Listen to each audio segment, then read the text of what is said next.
बिहार में सरगरम निर्वाचन राजनीति एनडीए और महागठबंधन मध्य जोरदार टक्कर होउछि। सभा समावेश रैली रे दुलुकुछि निर्वाचनी मैदान। तेबे भोट पूर्व जेवीसी ओपिनियन पोल ताती बढ़ाई। जातीय गणमाध्यम रे प्रसारित होइथिबा एही पोल रो आकलन एथर बिहार रे कांटेका टक्कर हेबाकु जाउछि। एनडीए और महागठबंधन मध्य सीट व्यवधान खूब कम रही पारे, अर्थात बिहार रे किछि भी होई पारे। निद हजाइला आकलन।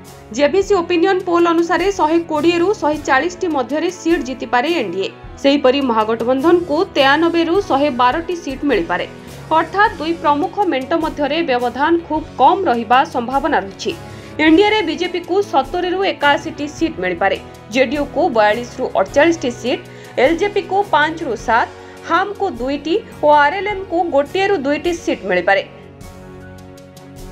सेपटे महागठबंधन रे आरजेडी को 69 रु 78 टी सीट, कांग्रेस को 9 रु 17 टी, वाम दल को 14 रु 17 टी सीट मिली पारे बोली आकलन करा जायछि। सेहीपरि प्रशांत किशोर को जनसुराज पार्टी गोटिए सीट जीति निज खाता खोली पारे। एआईएमआईएम, बीएसपी और अन्य दल मोट 8 रु 10 टी सीट जीत पारंती।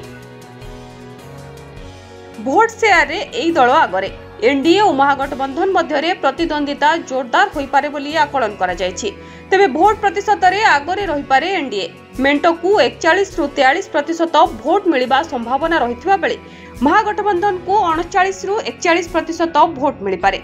जनसुराज पार्टी को 6 रु 7% एवं अन्य दलों को 10 रु 11% भोट मिली पारे। बिहार में 2टी पर्याय रे मतदान हेबाकु जाउछि। नवेम्बर 6 और 11 तारिख रे 243 टी विधानसभा आसन पाई भोट ग्रहण कराजिबो। नवेम्बर 14 तारिख रे फलाफल प्रकाश पाइबो।